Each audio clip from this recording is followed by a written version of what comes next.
জখৰীয়াই দৰ্শনত দেখা ৰথ চাৰিখন আৰু জুখনে দেখা অশ্বাৰোহী চাৰিজনৰ ঘোঁৰাবোৰৰ মাজত কিবা সাদৃশ্য আছেনে?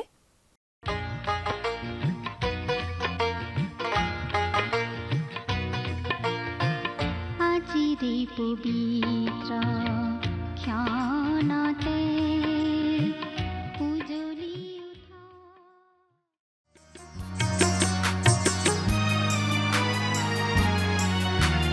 লোৱা হে কৰোণাময় হৃদয়ত স্থান হে যিশু দিয়া পৰিত্ৰাণ লোৱা হে কৰোণাময় হৃদয়ত স্থান হে যিশু দিয়া পৰিত্ৰাণ লোৱা হে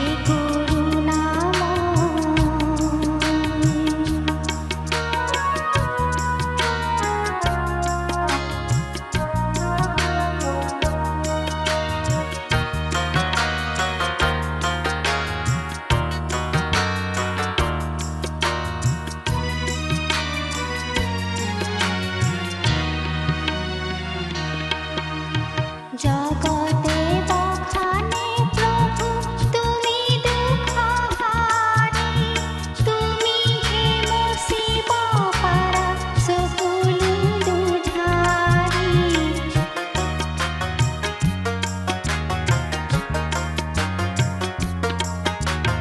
জগতে বখানে প্ৰভু তুমি দুখহাৰী তুমি হে মুচিব পাৰা সকলো দুধাৰী তোমাৰ প্ৰেমত প্ৰভু ধৰণী মহান হে যিশু দিয়া পৰিত্ৰাণ লোৱা হে কৰোণাময়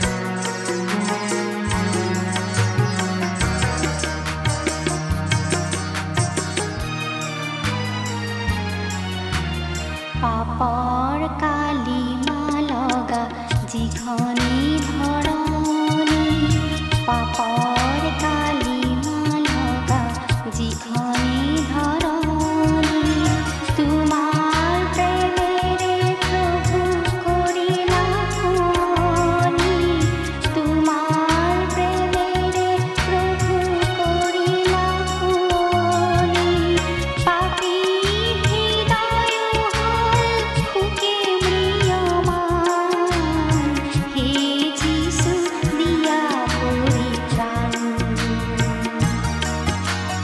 লোৱা হে কৰোণাময় হৃদয়ত স্থান হে যিশু দিয়া পৰিত্ৰাণ লোৱা হে কৰোণাময় হৃদয়ত স্থান হে যিশু দিয়া পৰিত্ৰাণ লোৱা হে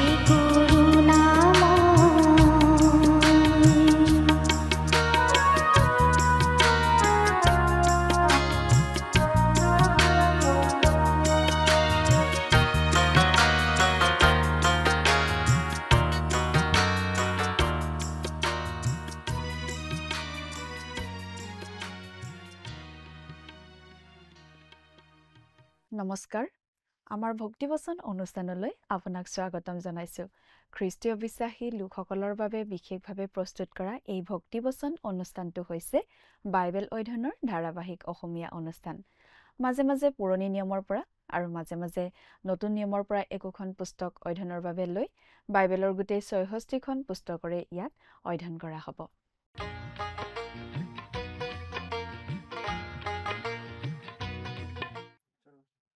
প্ৰিয় দৰ্শক আপুনি যদি আমাৰ আগৰ অনুষ্ঠানটো শুনিছিল তেনেহলে আপোনাৰ নিশ্চয় মনত আছে যে আমি এতিয়া বাইবেলৰ পুৰণি নিয়ম খণ্ডৰ জখৰীয়া ভাৱবাদীৰ পুস্তক নামৰ পুস্তকখনৰ অধ্যয়ন কৰি আছো যোৱা অনুষ্ঠানত আমি এই জখৰীয়া ভাৱবাদীৰ পুস্তকখনৰ 5 নম্বৰ অধ্যায়ৰ 4 নম্বৰ পদৰ পৰা 11 নম্বৰ পদলৈকে পঢ়ি তাৰ ভিত্তিত আগবঢ়োৱা আলোচনা আমি শুনিবলৈ পালোঁ। আজিৰ অনুষ্ঠানত আমি এই জখৰীয়া ভাৱবাদীৰ পুস্তকৰ 6 নম্বৰ অধ্যায়ৰ 1 নম্বৰ পদৰ পৰা 8 নম্বৰ পদলৈকে পঢ়ি তাৰ ভিত্তিত আগবঢ়োৱা আলোচনা শুনিবলৈ পাম। খ্ৰীষ্টীয় বিশ্বাসীসকলক জীৱন আচৰণৰ বাবে 10 আজ্ঞা দিয়া হোৱা নাছিল। বিশ্বাসী হিচাপে আমাক বহুত ওখ এটা স্তৰলৈহে মাতি অনা হৈছে আৰু আমি সেই স্তৰত উপনীত হ'ব পাৰোঁ ঈশ্বৰৰ অনুগ্ৰহতহে। দৰাচলতে মানুহে আনকি মুচিৰ বিধানৰ পৰ্যায়টো কোনোমতে উপনীত হ'ব নোৱাৰে। ঈশ্বৰে তেওঁলোকক বিধান দিছিল, কিন্তু সেইবোৰ পালন কৰিবলৈ মানুহ অসমৰ্থ আছিল। আজি আমি অনুগ্ৰহৰ ব্যৱস্থাত বাস কৰিছোঁ আৰু ঈশ্বৰে আমাক পবিত্ৰ আত্মা প্ৰদান কৰিছে, যাৰ দ্বাৰা আমি আমাৰ জীৱনত আত্মাৰ ফল উৎপন্ন কৰিব পাৰোঁ, যিবোৰ মুচিৰ বিধানত কেতিয়াও নাছিল। জখৰীয়াই দেখা দিয়া ঐফা আৰু তাত থকা মহিলাগৰাকীয়ে এটা কথা স্পষ্ট কৰিছিল যে ঈশ্বৰে ঈশ্বৰহীন আৰু হৃদয়হীন ব্যৱসায়বাদৰ বিষয়টো পেলেষ্টাইনৰ দেশৰ পৰা আঁতৰাই আনিছে। ইছৰাইলৰ লোকসকল মূলতঃ পশুপালক আৰু কৃষিজীৱী লোক আছিল। মুচিৰ বিধানৰ বেছিভাগ সেই ধৰণৰ জীৱনশৈলীৰ সৈতে সম্পৰ্কিত। যেতিয়া তেওঁলোকে বাবিলীয় বন্দী অৱস্থাত আছিল, তেতিয়া তেওঁলোকে সেই পৰজাতীয় লোকবিলাকৰ পৰা ব্যৱসায়িকতা শিকিছিল আৰু তেওঁলোক ভাল ব্যৱসায়ী হৈ পৰিছিল। তেওঁলোকে ধন সম্পত্তিৰ প্ৰতি এক অতৃপ্ত প্ৰেম লাভ কৰিছিল, যিটো তেওঁলোকে বাবিলত থকা আন জাতিসকলৰ মাজত দেখিছিল। 6 নম্বৰ অধ্যায়ত আমি জখৰীয়াই একে ৰাতিতে দেখা 10টা দৰ্শনৰ অন্তিম দৰ্শনলৈ আহোঁ। দৰ্শনকেইটা বুজি পাবলৈ আমি আকৌ এবাৰ মনত পেলাব পাৰোঁ। প্ৰথমতে মেণ্ডি গছৰ তলত থকা অশ্বাৰোহী, দ্বিতীয়তে 4টা শিং, তৃতীয়তে 4জন শিল্পকৰ, চতুৰ্থতে হাতত পৰিমাণ জৰী লৈ থকা ব্যক্তি, পঞ্চমতে মহাপুৰোহিত যীহুচোৱা আৰু চৈতান, ষষ্ঠতে ডাল আৰু 7টা চকু থকা শিল, সপ্তমতে দীপাধাৰ আৰু 2জোপা জলফাই গছ, অষ্টমত উৰণীয়া নোৰা আৰু নৱমত ঐফাৰ মহিলা, আৰু এতিয়া 10ম দৰ্শনটো হৈছে 4খন ৰথ। এই দৰ্শনবোৰৰ যোগেৰে সেই সময়ৰ লগতে ভৱিষ্যতৰ 1000 বছৰীয়া শাসনকাললৈকো আঙুলিওৱা হৈছে। প্ৰিয় দৰ্শক, কথাবোৰ অধিক বহলাই চাবলৈ আহকচোন এতিয়া আমি মূল আলোচনাটোৰ মাজলৈ আগবাঢ়ি যাওঁ। আমাৰ মহান ত্ৰাণকৰ্তা প্ৰভু যীশুখ্ৰীষ্টৰ নামত নমস্কাৰ। প্ৰিয় শ্ৰোতা, আপুনি বাৰু আমাৰ আগৰ অনুষ্ঠানটো শুনিছিলনে? আমি বাৰু কি আলোচনা কৰিছিলোঁ আপোনাৰ মনত আছেনে? আমি আজি কিছুদিন ধৰি বাইবেলৰ পুৰণি নিয়ম খণ্ডৰ জখৰীয়া ভাৱবাদীৰ পুস্তক নামৰ পুস্তকখন অধ্যয়ন কৰি আছোঁ, নহয় জানো? যোৱা অনুষ্ঠানত আমি এই জখৰীয়া ভাৱবাদীৰ পুস্তকৰ 5 নম্বৰ অধ্যায়ৰ শেষৰ পদটোলৈকে পঢ়ি আমাৰ আলোচনা আগবঢ়াইছিলোঁ। গতিকে আজিৰ অনুষ্ঠানত আমি জখৰীয়া ভাৱবাদীৰ পুস্তকৰ 6 নম্বৰ অধ্যায়ৰ পৰা আমাৰ অধ্যয়ন আৰম্ভ কৰিম। আমি পাই আহিছোঁ যে জখৰীয়া ভাৱবাদীয়ে একে ৰাতিয়েই 10টা দৰ্শন দেখিছিল। এতিয়া আমি জখৰীয়া ভাৱবাদীয়ে দেখা শেষ দৰ্শনটোৰ কথা পঢ়িবলৈ পাম। জখৰীয়া ভাৱবাদীয়ে দেখা দৰ্শনকেইটা আমি আকৌ এবাৰ মনত পেলাই ল'ব খুজিছোঁ। তেওঁ দেখা প্ৰথমটো দৰ্শন আছিল মেণ্ডি গছৰ মাজত থিয় হৈ থকা অশ্বাৰোহী পুৰুষজন। দ্বিতীয়টো আছিল 4টা শিং। তৃতীয়টো আছিল 4জন শিল্পকৰ। চতুৰ্থটো আছিল হাতত পৰিমাণ জৰী লৈ থকা পুৰুষজনৰ দৰ্শন। পঞ্চমটো আছিল যীহুচোৱা আৰু চয়তান। ষষ্ঠটো আছিল এটি গজালি আৰু 7টা চকু থকা শিলটো। সপ্তমটো আছিল সোণৰ দীপাধাৰ আৰু 2ডাল জিত গছ। অষ্টমটো আছিল উৰি ফুৰা পুথিখন আৰু নৱম দৰ্শনটো আছিল ঐফা পাত্ৰ আৰু তাত বহি থকা তিৰোতাগৰাকী। আৰু এতিয়া আমি পাম 10 নম্বৰ দৰ্শনটো। এই দৰ্শনটো হৈছে 4খন ৰথৰ দৰ্শন। বাৰু এতিয়া আমি বাইবেলৰ পৰা পাঠ কৰি যাম। আপোনাৰ বাইবেলখন মেলি লৈছেনে বাৰু? পাঠ কৰি দিছোঁ। জখৰীয়া 6 নম্বৰ অধ্যায় প্ৰথম পদ। পুনৰাই মই চকু তুলি চাই দেখিলোঁ 2 পৰ্বতৰ মাজৰ পৰা 4খন ৰথ ওলাই আহিল। সেই পৰ্বত পিতলৰ পৰ্বত। পুনৰাই মই চকু তুলি চাই দেখিলোঁ। এই কথাটো আমি বাৰে বাৰে কৈ আহিছোঁ যে জখৰীয়া ভাৱবাদীয়ে সম্পূৰ্ণ সজাগ অৱস্থাত এই দৰ্শনকেইটা চকুৰে দেখিছিল। তেওঁ টোপনি গৈ থকা নাছিল। তেওঁ কোনো সপোন দেখা নাছিল। তেওঁ সজাগ অৱস্থাত চকুৰে এই দৰ্শনকেইটা দেখিছিল। 2 পৰ্বত, সেই পৰ্বত পিতলৰ পৰ্বত। সৰহসংখ্যক পণ্ডিতে এই মত ব্যক্ত কৰে যে এই পৰ্বত দুখন হৈছে চিনয় পৰ্বত আৰু জৈতুন পৰ্বত। গতিকে এই 2 পৰ্বতৰ মাজৰ ঠাই মানে কিদ্ৰোন উপত্যকা। গতিকে সেই 4খন ৰথ ওলোৱা ঠাইখিনি কিদ্ৰোন উপত্যকা বুলি আমি ধৰিব পাৰোঁ। 4খন ৰথ ওলাই আহিল। এই কথাটো আমি কল্পনা কৰি ল'ব পাৰোঁ যে সেই ৰথকেইখন চলাই আনিছিল কেইটামান ঘোঁৰাই আৰু ৰথকেইখন নিয়ন্ত্ৰণ কৰিছিল একোজন পুৰুষে। আমি পঢ়ি গ'লে এই কথাটো সত্য বুলি বুজি পাওঁ। এই 4খন ৰথে দানিয়েল ভাৱবাদীয়ে তেওঁৰ দৰ্শনত দেখা বিশ্বব্যাপী সাম্ৰাজ্যকেইখনক প্ৰতিনিধিত্ব কৰা বুলি ব্যাখ্যা কৰিব পাৰি। সেই সাম্ৰাজ্য 4খন আছিল পৰজাতীয় লোকসকলৰ সাম্ৰাজ্য। আৰু গোটেইকেইখন সাম্ৰাজ্যৰেই সোধ বিচাৰ ঈশ্বৰে কৰিছে। দানিয়েল ভাৱবাদীৰ দৰ্শনৰ সেই ভাগটো আখৰে আখৰে ইতিমধ্যেই ফলিয়াইছে। সেই ৰথ 4খনে সেই কথাটো বুজাব পাৰে। কিন্তু পাচনি জোহনে দেখা দৰ্শনৰ সৈতে এই ৰথকেইখন মিলাবলৈহে আমি বেছি ভাল পাওঁ, যি কথা ভৱিষ্যতে ঘটিবলগীয়া আছে। প্ৰকাশিত বাক্য 6 নম্বৰ অধ্যায়ৰ আৰম্ভণিতে আমি পাওঁ জোহনে দেখা মহাক্লেশৰ দৰ্শনৰ কথা। তাত আমি পাওঁ 4জন অশ্বাৰোহীৰ কথা। আৰু সেই 4জন অশ্বাৰোহী আৰু জখৰীয়া ভাৱবাদীয়ে দেখা 4খন ৰথৰ মাজত বিশেষ মন কৰিবলগীয়া সাদৃশ্য আমি দেখা পাওঁ। আমি 5 নম্বৰ অধ্যায়ত ইতিমধ্যে যিখিনি কথা পালোঁ, তাত ইছৰাইল জাতিৰ ওপৰত ঈশ্বৰে চলোৱা বিশেষ সোধ বিচাৰ সম্বন্ধীয় দৰ্শন পালোঁ।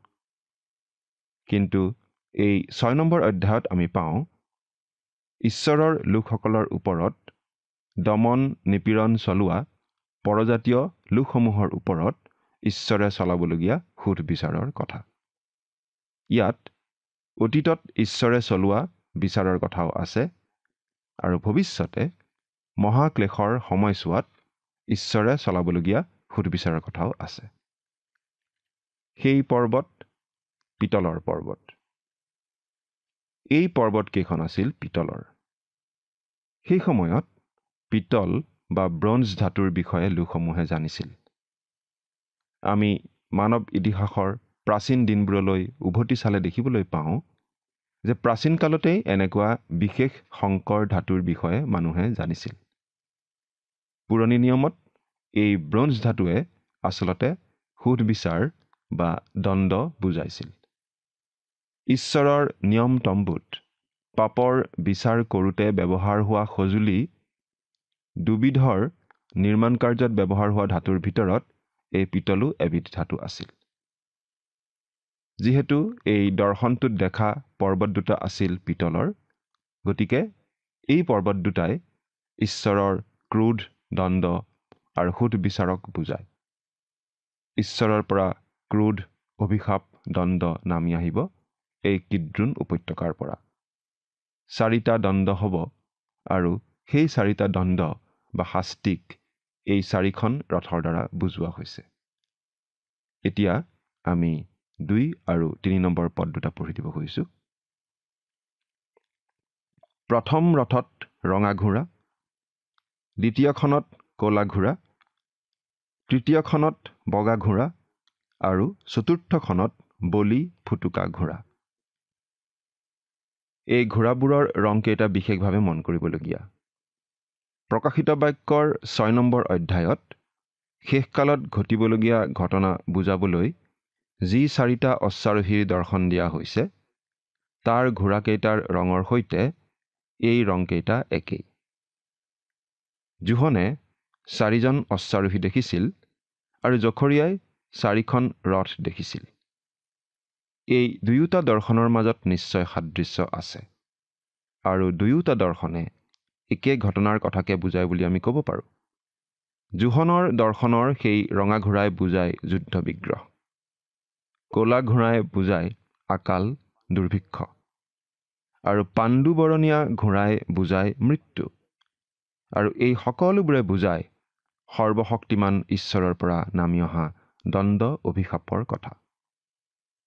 এতিয়া প্ৰশ্ন হৈছে, জোহনে দেখা বগা ঘোঁৰাটোৱে বাৰু কি বুজায়? ইয়াত জখৰিয়াই দেখা দৰ্শনটোত বগা ঘোঁৰাও আছে। এই বগা ঘোঁৰাই খুব সম্ভৱ জয়লাভ কৰা বুজায়। জোহনৰ দৰ্শনত বগা ঘোঁৰাৰ পাছতেই ৰঙা ঘোঁৰা আছে, যুদ্ধৰ ঘোঁৰা। গতিকে প্ৰথমজন অশ্বাৰোহীয়ে খুব সম্ভৱ খ্ৰীষ্টাৰীক বুজায়, আৰু এই খ্ৰীষ্টাৰীয়ে সাময়িকভাৱে পৃথিৱীত শান্তি আনিব, কাৰণ তাৰ পাছতেই আছে ৰঙা ঘোঁৰা, যুদ্ধৰ ঘোঁৰা। অৰ্থাৎ সেই সাময়িক শান্তিৰ পাছত পৃথিৱীত আকৌ যুদ্ধ বিগ্ৰহ হ'ব। প্ৰিয় শ্ৰোতা, আমি আচলতে এতিয়াও প্ৰকৃত বিশ্বযুদ্ধ দেখাই নাই, কিন্তু সেই শেষ কালত ভয়ংকৰ যুদ্ধই পৃথিৱী চানি ধৰিব, কাৰণ মানুহৰ অন্তৰত যেতিয়ালৈকে পাপ থাকে তেতিয়ালৈকে মানুহে যুদ্ধ বিগ্ৰহ কৰিবই। সেই ৰঙা ঘোঁৰাত উঠা লোকজনে গোটেই পৃথিৱী টহল দিব, অৰ্থাৎ পৃথিৱীত মহাপয়মাল ঘটিব। সেই মহাক্লেশৰ সময়ত পৃথিৱীত থকাটো মানুহৰ বাবে ভয়ানক অভিশাপৰ কথা হ'ব। মানুহৰ অৱস্থা দুখে কোলাই পাচিয়ে নধৰা যেন হ'ব। জখৰীয়া ভাৱবাদীৰ দৰ্শনৰ সেই বলি ফুটুকা ঘোঁৰাই জোহনে দেখা দৰ্শনৰ পাণ্ডুবৰণীয়া ঘোঁৰাৰ লগত মিলে বুলি আমি ক'ব পাৰোঁ। জখৰীয়াই দেখা এই 10 নম্বৰ দৰ্শনটো আচলতে সেই সময়ৰ ইছৰাইলীয়া লোকসকলক বিশেষভাৱে উদগাবৰ কাৰণে দিয়া হৈছিল, কাৰণ ঈশ্বৰে নিজে বাছি লোৱা ইছৰাইলীয়া লোকক যেনেদৰে দণ্ড বিহিব, তেনেকৈ তেওঁলোকৰ ওপৰত অত্যাচাৰ চলোৱা পৰজাতীয় লোকবিলাককো দণ্ড বিহিব বুলি ঈশ্বৰে জনাই দিছিল। এতিয়া 4 আৰু 5 নম্বৰ পদ দুটা পঢ়ি দিছোঁ। তেতিয়া মোৰে সৈতে কথা হোৱা দূতজনক মই সুধিলোঁ, হে মোৰ প্ৰভু, এইবোৰ কি? তাতে দূতজনে উত্তৰ দি মোক ক'লে, এইবোৰ গোটেই পৃথিৱীৰ প্ৰভুৰ আগত থিয় হৈ থকাৰ পৰা ওলাই অহা আকাশৰ 4 বায়ু। জখৰীয়াই সুধিলে, এইবোৰ কি? তেতিয়া দূতজনে কথাবোৰ বুজাই দিলে। আকাশৰ 4 বায়ু, আচলতে এই 4 বায়ু মানে স্বৰ্গদূত, অৰ্থাৎ সেই 4খন ৰথে স্বৰ্গদূত ঐশ্বৰিক শক্তিক বুজায়। এই স্বৰ্গদূতসকল ঈশ্বৰৰ সন্মুখত থাকে, তেওঁৰ মাত শুনে আৰু তেওঁৰ ইচ্ছা পালন কৰিবলৈ সম্পূৰ্ণ বাধ্যতাৰে ওলাই যায়, তীব্ৰবেগী বায়ুৰ নিচিনাকৈ তেওঁৰ হকে কাম কৰিবলৈ। আমি বাইবেলৰ পৰা অলপমান পাঠ কৰি দিব খুজিছোঁ। গীতমালা 103 নম্বৰ 20 আৰু 21 পদত আমি এনেদৰে পাওঁ, হে জিহুৱাৰ দূতবিলাক, তেওঁৰ ধন্যবাদ কৰা, তেওঁৰ বাক্যলৈ কাণ পাতি তেওঁৰ বাক্য সিদ্ধ কৰোঁতা, হে পৰাক্ৰমী বীৰবিলাক, তেওঁৰ ধন্যবাদ কৰা। হে জিহুৱাৰ বাহিনীসমূহ, জিহুৱাৰ ধন্যবাদ কৰা। হে জিহুৱাৰ ইচ্ছা পূৰ কৰোঁতা তেওঁৰ পৰিচাৰকবিলাক, তেওঁৰ ধন্যবাদ কৰা। আকৌ গীতমালা 104 নম্বৰ 4 নম্বৰ পদত আমি পাওঁ, যিজনাই বতাহবোৰক নিজৰ দূত আৰু নিজৰ পৰিচাৰকবিলাকক অগ্নিশিখা স্বৰূপ কৰে, সেইজনা তুমিয়েই। অৰ্থাৎ আমি বুজি পাওঁ যে ঈশ্বৰৰ পৰা অহা বায়ু মানে ঈশ্বৰৰ দূত, স্বৰ্গদূত। গতিকে আমি এই কথা বুজি পাওঁ যে পৰজাতীয় লোকবিলাকৰ ওপৰলৈ ঈশ্বৰে যি দণ্ড অভিশাপ পঠিয়াব, সেই কাম সমাধা কৰাৰ দায়িত্বত থাকিব স্বৰ্গদূতবিলাক। এতিয়া আমি 6 নম্বৰ আৰু 7 নম্বৰ পদ দুটা পঢ়ি দিছোঁ। ইয়াত এনেদৰে লিখা আছে, ক'লা ঘোঁৰাৰ ৰথখন উত্তৰ দেশৰ ফাললৈ ওলাই গৈছে, বগাবোৰ সিহঁতৰ পাছত গৈছে, ফুটুকাবোৰ দক্ষিণ দেশলৈ গৈছে, আৰু বলিবোৰে ওলাই গৈ পৃথিৱীত ইফালে সিফালে ফুৰিবৰ নিমিত্তে অনুমতি খুজিলে। তাতে তেওঁ ক'লে, যোৱা পৃথিৱীত ইফালে সিফালে ফুৰাগৈ। তেতিয়া সেইবোৰে পৃথিৱীত ইফালে সিফালে ফুৰিলে। ক'লা ঘোঁৰা আৰু বগা ঘোঁৰাৰ ৰথ দুখন যাব উত্তৰৰ দেশলৈ, আৰু ফুটুকা আৰু বলিবোৰ দক্ষিণৰ দেশলৈ। এতিয়া আমি 8 নম্বৰ পদটো পঢ়ি দিছোঁ। ইয়াত এনেদৰে লিখা আছে, পাছে তেওঁ মোক মাতি ক'লে, চোৱা উত্তৰ দেশৰ ফালে ওলাই যোৱাবোৰে উত্তৰ দেশত মোৰ ক্ৰোধ মাৰ নিয়ালে। ইয়াতে আমি এই কথাটো মন কৰা উচিত যে কোনোখন ৰথেই পশ্চিম দিশলৈ যোৱা নাই, কাৰণ পশ্চিমে আছে ভূমধ্য সাগৰ, আৰু এই ঘোঁৰাবোৰৰ কোনোটো ঘোঁৰাই পানীত যোৱা ঘোঁৰা নহয়। আকৌ পূব দিশলৈও কোনো ঘোঁৰা যোৱা নাই, কাৰণ তেওঁলোকৰ পূব দিশে আছিল বিশাল আৰৱীয় মৰুভূমি। তেওঁলোকৰ উত্তৰ আৰু দক্ষিণ দিশেহে ঘোঁৰাবোৰ গৈছে। আচলতে ইছৰাইল দেশলৈ যাবলৈ হ'লে উত্তৰ আৰু দক্ষিণ দিশৰ পৰাহে যাব লগা হয়। গতিকে ইয়াত উত্তৰ আৰু দক্ষিণ দিশে ঘোঁৰাবোৰ ওলাই যোৱা বুলি কওঁতে আচলতে এই কথাটোহে বুজোৱা হৈছে যে ঘোঁৰাবোৰ ইছৰাইল দেশৰ পৰা ওলাই পৃথিৱীৰ সকলো পিনলৈ গৈছে। ইয়াত এই কথা কোৱা হৈছে যে ক'লা আৰু বগা ঘোঁৰাবোৰ উত্তৰৰ দিশলৈ গৈছিল। এই কথাটোৰ পৰা আমি বুজি পাওঁ যে মহাক্লেশৰ সময়ৰ সেই সুদবিচাৰৰ আৰম্ভণি হ'ব উত্তৰৰ দেশৰ যোগেদি। এই উত্তৰৰ দেশখন আহি ইছৰাইলক আক্ৰমণ কৰিবহি। গতিকে প্ৰথম শাস্তি পৰিব এই উত্তৰৰ দেশখনৰ ওপৰত। বাইবেলত এই দেশক গগ আৰু মাগগ বুলি কোৱা হৈছে। সেই শাস্তি ইছৰাইল দেশৰ দক্ষিণৰ পিনেও যাব। অৱশ্যে ঘোঁৰাবোৰ চলাই নিয়া কথাটো ইয়াৰ মূল কথা নহয়। প্ৰকাশিত বাক্য পুস্তকত মহাক্লেশৰ সময়ত কি কি ঘটনা ঘটিব সেই কথাবোৰৰ ক্ৰম সুন্দৰভাৱে বৰ্ণোৱা আছে। এটা মহাক্লেশৰ পাছত আন এটা মহাক্লেশ, এটা ঘটনাৰ পাছত আন এটা ঘটনা। এনেদৰে পৃথিৱীত বিভিন্ন ঘটনা ঘটিব আৰু মহাক্লেশ হ'ব। প্ৰথমতে বগা ঘোঁৰাত উঠি যোৱা সেই খ্ৰীষ্টাৰীয়ে এটা বিশেষ ধৰণৰ বিজয় সাব্যস্ত কৰিব, আৰু তাৰ ফলস্বৰূপে পৃথিৱীত অস্থায়ীভাৱে এক ধৰণৰ ভুৱা শান্তি প্ৰতিষ্ঠা হ'ব।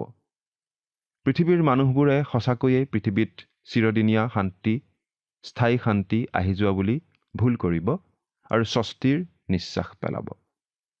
আৰু সেই খ্ৰীষ্টাৰীক সকলোৱে প্ৰকৃত নেতা বুলি মানি ল'ব। কিন্তু সেই শান্তি বেছিদিন স্থায়ী নহ'ব। সেই শান্তি হ'ব খন্তেকীয়া শান্তি। কিন্তু মানুহবিলাকে সেই অস্থায়ী শান্তিকেই স্থায়ী শান্তি বুলি ভুল কৰিব। মানুহবিলাকে ভাবিব পৃথিৱীত 1000 বছৰীয়া শান্তিৰ ন্যায়ৰ শাসন প্ৰতিষ্ঠা হৈ যোৱা বুলি, আৰু সেই খ্ৰীষ্টাৰীকেই খ্ৰীষ্ট বুলিও ভুল কৰিব। মুঠতে সেই খ্ৰীষ্টাৰীয়ে মানুহক সম্পূৰ্ণৰূপে ভুল নিয়াব। কিন্তু সেই শান্তি খ্ৰীষ্টই এই পৃথিৱীত স্থাপন কৰিবলগীয়া 1000 বছৰীয়া শান্তি নহয়।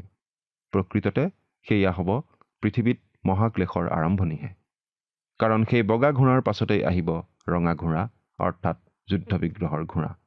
অৰ্থাৎ গোটেই পৃথিৱীতে যুদ্ধ বিগ্ৰহৰ সূত্ৰপাত হ'ব। চাৰিওপিনে যুদ্ধ লাগিব, ভয়ানক ধ্বংসকাৰী যুদ্ধ। গোটেই পৃথিৱী সেই যুদ্ধৰ গ্ৰাসত পৰিব। সেই ৰঙা ঘোঁৰাৰ পাছত আহিব ক'লা ঘোঁৰা। সেই ক'লা ঘোঁৰাই বুজায় আকাল, দুৰ্ভিক্ষ। অৰ্থাৎ যুদ্ধ বিগ্ৰহৰ পাছতেই পৃথিৱীত আকাল আৰু দুৰ্ভিক্ষ হ'ব। এই কথা আমি সকলোৱে জানো যে যুদ্ধ বিগ্ৰহৰ পাছত সাধাৰণতে আকাল আৰু দুৰ্ভিক্ষ হোৱাৰ সম্ভাৱনা থাকেই। লগতে বিভিন্ন ধৰণৰ বেমাৰ আজাৰ, মহামাৰী আদিও হোৱাৰ সম্ভাৱনা থাকে। আৰু যুদ্ধ বিগ্ৰহৰ সময়ত মানুহৰ মৃত্যু যুদ্ধৰ পৰাও হয়, আৰু যুদ্ধৰ পাছত হোৱা সেই আকাল, বেমাৰ আজাৰ আদিৰ পৰাও মানুহৰ মৃত্যু হয়। মুঠতে যুদ্ধ বিগ্ৰহৰ পাছতো মৃত্যুৰ বিভীষিকা চলি থাকে। সেইবাবে আমি জখৰিয়াৰ এই দৰ্শনটোৰ নিচিনাকৈ জোহনে দেখা দৰ্শনত আন বৰণৰ ঘোঁৰা এটাৰ কথাও পাওঁ। 4 নম্বৰ ঘোঁৰাটোৱে বুজায় মৃত্যুক। সেই সেঁতা পাণ্ডুবৰণীয়া ঘোঁৰাটোৱে বুজায় মৃত্যুক। অৱশ্যে জোহনে দেখা দৰ্শনত 4টা বেলেগ বেলেগ বৰণৰ ঘোঁৰা আৰু সেই ঘোঁৰাৰ পিঠিত একোজন অশ্বাৰোহীৰ কথা আমি পাওঁ। জখৰীয়া ভাৱবাদীয়ে দেখা দৰ্শনটোত আমি 4খন ৰথৰ কথা পাওঁ, ঘোঁৰাই টনা ৰথ। কিন্তু এই দৰ্শনত ঘোঁৰাকেইটাৰ যি ৰঙৰ কথা কোৱা হৈছে, সেই ৰং জোহনে দেখা দৰ্শনৰ ঘোঁৰাকেইটাৰ ৰঙৰ সৈতে মিলিলেও ৰঙৰ ক্ৰমটো কিন্তু একে নহয়। অৰ্থাৎ যিটো ৰঙৰ ঘোঁৰাৰ পাছত আন এটা ৰঙৰ ঘোঁৰাৰ কথা জোহনৰ দৰ্শনত কোৱা হৈছে, ঠিক একেধৰণে জখৰীয়া ভাৱবাদীয়ে দেখা দৰ্শনত আমি নাপাওঁ। জোহনৰ দৰ্শনত আমি প্ৰথমতে পাওঁ বগা ঘোঁৰা, তাৰ পাছত ৰঙা ঘোঁৰা, তাৰ পাছত ক'লা ৰঙৰ ঘোঁৰা আৰু শেষত পাণ্ডুবৰণীয়া ঘোঁৰা। কিন্তু জখৰীয়া ভাৱবাদীয়ে দেখা দৰ্শনত প্ৰথমতে ক'লা ঘোঁৰাৰ ৰথ, তাৰ পাছত বগা ঘোঁৰাৰ ৰথৰ কথা কোৱা হৈছে। কিন্তু আমি এই কথাটো ইয়াত বুজি পাওঁ যে জখৰীয়া ভাৱবাদীয়ে দেখা দৰ্শনটোত ঘোঁৰাবোৰৰ ৰঙৰ ক্ৰমটো গুৰুত্বপূৰ্ণ নহয়, কাৰণ এই দৰ্শনটোৰ যোগেদি কিহৰ পাছত কি ঘটিব সেই কথাটো জনাব খোজা হোৱা নাই। কিন্তু এই কথাটোহে গুৰুত্ব দি ক'ব খোজা হৈছে যে ঈশ্বৰে পৃথিৱীৰ জাতিবোৰৰ বিচাৰ কৰিব, পাবলগীয়া শাস্তি দিব। সেই ৰথ চাৰিখনে সেই শাস্তিৰ কথাই বুজায়। আৰু এই সকলোবিলাক ঘটিব মহাক্লেশৰ সময়ছোৱাত। প্ৰভু যীশুৱে এই পৃথিৱীলৈ আকৌ আহিব তেওঁৰ 1000 বছৰীয়া ন্যায় শাসন প্ৰতিষ্ঠা কৰিবলৈ। আৰু ঠিক তাৰ আগে আগে পৃথিৱীত এই মহাক্লেশ ঘটিব। সেই মহাক্লেশৰ যোগেদি সেই সময়ত পৃথিৱীত থকা লোকসকলে ঈশ্বৰৰ দণ্ড ভোগ কৰিব। কোনো জাতি সাৰি নাযায়। কিন্তু পৃথিৱীত সেই মহাক্লেশৰ আৰম্ভণি ঘটাৰ আগে আগে প্ৰভু যীশুৱে এই পৃথিৱীৰ পৰা খ্ৰীষ্টীয় বিশ্বাসীসকলক উত্তোলিত কৰি লৈ যাব। আৰু তাৰ পাছতহে পৃথিৱীত এই মহাক্লেশ ঘটিব। সেই মহাক্লেশ হ'ব জাতিসমূহলৈ অহা ঈশ্বৰৰ অভিশাপ। প্ৰিয় শ্ৰোতা, ঈশ্বৰে এই সকলোবোৰ কথা আমাক জানিবলৈ সুবিধা কৰি দিছে, যাতে আমি এতিয়াৰ পৰাই নিজকে সাজু কৰি ৰাখিব পাৰোঁ।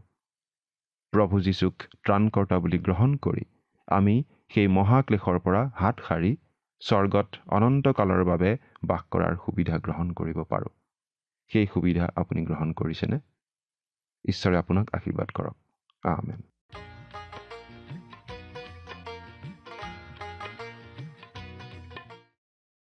জখৰীয়ে দেখা 4খন ৰথৰ ঘোঁৰাবোৰৰ ৰং আৰু জোহনে প্ৰকাশিত বাক্যত দেখা ঘোঁৰা 4টাৰ ৰং একেই।